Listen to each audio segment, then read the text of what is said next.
Hello everyone. हम लोग पढ़ रहे थे एनसीईआरटी और हम लोगों ने क्या क्या पढ़ लिया था। कला क्या होती है, उपयोगी कला, ललित कला, आदिम कला और अब है लोक कला। अब प्रत्येक युग की मानव की सौंदर्यानुभूति उस युग के कला में प्रकट होती रही। सौंदर्यानुभूति के साथ उस युग के आचार व्यवहार, विश्वास, जीवन संघर्ष व संकल्पों एवं लोक जीवन की संपूर्ण झांकी को प्रस्तुत करने का कार्य लोक कलाओं द्वारा किया गया। तो जो जीवन से जुड़ी हुई चीज़ें थी उनको लोक कलाओं के द्वारा ही प्रदर्शित किया गया था। वस्तुतः लोक हमारे जीवन का महासमुद्र है। इसमें भूत, भविष्य, वर्तमान सब कुछ संचित रहता है। भारतीय लोक कला संस्कृति के आदर्शों का स्वरूप है। वस्तुतः लोक कलाएं संस्कृति की जननी भी हैं और पोषक भी। देश काल और परिस्थिति के अनुरूप सामाजिक मूल्यों और मान्यताओं और परंपराओं में समय समय होने वाले परिवर्तनों व संवर्धन को भी लोक कलाएं प्रतिबिंबित करती हैं। तो हमारी जो संस्कृति का आदर्श रूप है वो भारतीय लोक कला है। हमारी परंपरागत लोक रुचियों को जीवित रखने के लिए भारत के विभिन्न प्रदेशों में लोक कलाओं ने जो अद्भुत कार्य किया है, विज्ञान और दर्शन की दृष्टि से उसकी तुलना नहीं की जा सकती। किसी भी विशिष्ट स्थान की लोक कलाएं उस विशिष्ट स्थान की लोक संस्कृति पर आधारित होती हैं। लोक कलाओं की उत्पत्ति के स्रोत कुछ महत्वपूर्ण कारक हैं जिनके कारण से लोक संस्कृति और लोक कलाओं का जन्म होता है, और जो लोक कलाओं के स्वरूप को निर्दिष्ट और निर्धारित करते हैं। इसमें लोक विश्वास, लोक चिंतन, लोकानुरंजन, लोक मूल्य और लोकाचार आदि महत्वपूर्ण है। तो जो हमारी लोक कलाएं होती हैं वो लोक संस्कृति पर आधारित होती हैं। अब ये बना भी हुआ है मांडने, जो कि एक लोक कला है, यहाँ दिख भी रही है। लोक कला किसी विशिष्ट व्यक्ति द्वारा सृजित नहीं होती। यह सामाजिक एवं अनुष्ठानिक प्रक्रियाओं के बीच प्रस्फुटित हुआ वह वृक्ष है जो धीरे धीरे सामाजिक पोषण प्राप्त कर पल्लवित एवं फलित होता है। तो जो लोक कला होती है वह किसी विशेष व्यक्ति द्वारा नहीं बनाई जाती। उसके लिए किसी विशेष योग्यता की जरूरत नहीं होती। वह सामान्य लोग करते हैं और सामान्य जीवन में हमें देखने के लिए भी मिलता है। नाना प्रकार के लोग उसकी शीतल छाया एवं उसके मधुर फलों का रसास्वादन करते हैं। यह सबकी संपत्ति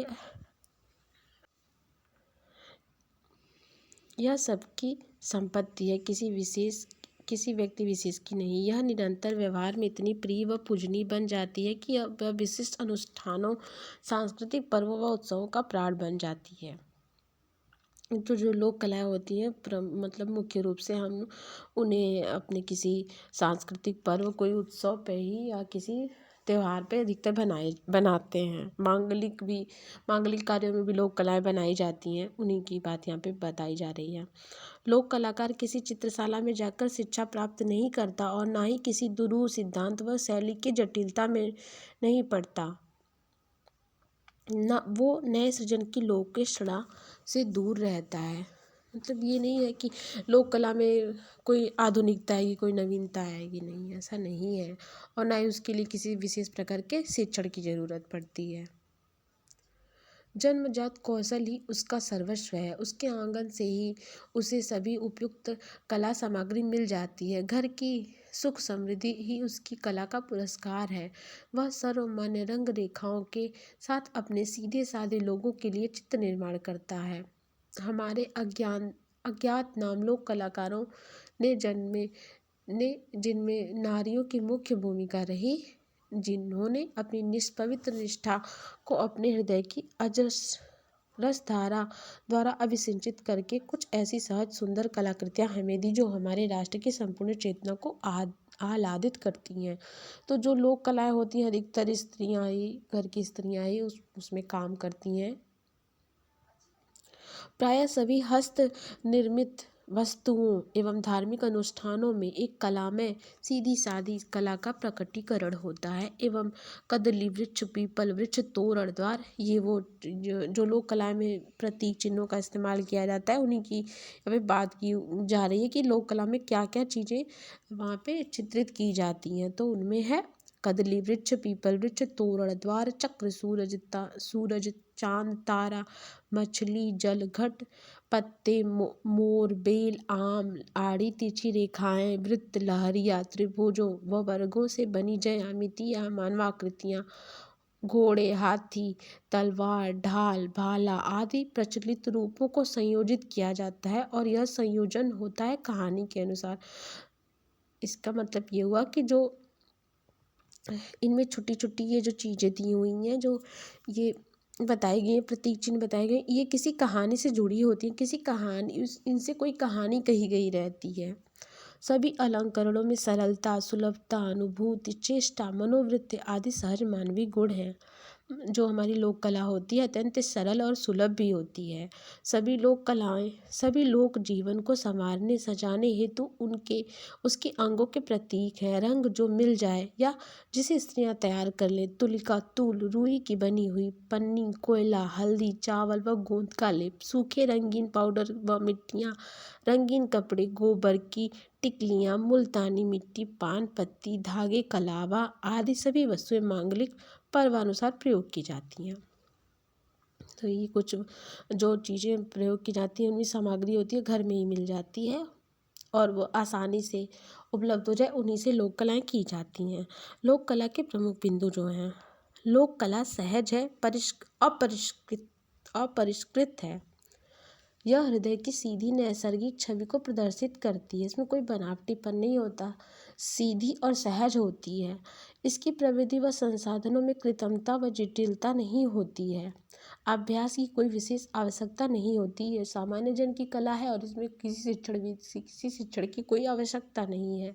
पूरी कथा को एक ही चित्र में प्रतीकात्मक रूपों के माध्यम से अभिव्यक्त किया जाता है। यह विषय वस्तु धार्मिक उत्सवों, पर्वों, संस्कारों व लोकानुरंजनों से जुड़ी होती है। तो हमारे जैसे लोक कला है वो किसी मांगलिक कार्य से, किसी पर्व से, किसी उत्सव से जुड़ा होता है। इसकी रचयिता अज्ञात व अनाम होता है। साधारण जन स्वयं ही इस कला का आश्रयदाता होता है। लोक कला शाश्वत है, इसकी परंपरा का कभी लोप नहीं होता। मतलब जो लोक कला है शाश्वत है, वो हमेशा निरंतर चलती आ रही है। जब से बननी शुरू हुई तब से कहीं ना कहीं कोई ना कोई जरूर करता रह रहा है। लोक कला ऐसे जीवित रहती है, शाश्वत है, कभी नहीं खत्म होने वाली। राजस्थान प्रदेश लोक कलाओं की दृष्टि से अत्यंत समृद्ध प्रदेश है। यहाँ लोक जीवन से जुड़ी अनेक कथाएं प्रचलित है जिन्हें निम्न तालिका से समझा जा सकता है। तो यहाँ पे जो राजस्थान की कुछ लोक कला हैं उनके बारे में वर्णन भी दिया गया है। इसमें से पहली है, उसमें है मांडना। राजस्थान की विविध जातियों द्वारा विभिन्न अवसरों पर घरों की भित्तियों व फर्श पर बनाए जाने वाले अलंकारिक रूपाकार। तो जो मांडना होती है अलंकारिक रूपाकार होते हैं। ऊपर वाले मैं दिखाती हूँ, ये देखिए मांडना का ये चित्र भी यहाँ पे बना हुआ है। स्त्रियाँ मांडना बना रही हैं, राजस्थानी स्त्रियाँ। तो ये राजस्थान की एक लोक कला है मांडना। अगली है गुदना। विविध जातियों द्वारा शरीर पर बनाए जाने वाले रूपाकार, ये भी राजस्थान से संबंधित यहाँ बताया जा रहा है। चित्राम, मेवाड़ क्षेत्र में मांगलिक अवसरों पर भित्तियों पर बनाए जाने वाले रूपाकार। तो जो चित्राम है वो मेवाड़ क्षेत्र से संबंधित है, जिसे हम शैली में भी पढ़ते हैं राजस्थानी की। वहाँ की एक हमें ये भी मिली लोक कला भी, जिसका नाम है चित्राम। कभी भी पूछा जा सकता है। अगली है फड़। ये तो एक बार नेट में पूछा भी जा चुका है कि फड़ कहाँ से संबंधित है, तो आंसर हो जाएगा भीलवाड़ा से। तो जो फड़ होती है, भीलवाड़ा शाहपुरा क्षेत्र में लोक देवताओं की जीवन गाथाओं को प्रस्तुत करने वाले कपड़े पर बने चित्र, जिन्हें लोक गायन की शैली में पढ़ा जाता है। तो ये जो फड़ होता है उसको लोक गायन की शैली में पढ़ा भी जाता है। ये भी एक विशेष प्रकार का यहाँ पे हो गया, विशेष प्रकार का हमको पता चल गया। कुछ बड़ा ही अलग था कि ये जो फड़ होता है वो गायन शैली में भी पढ़ा जाता है।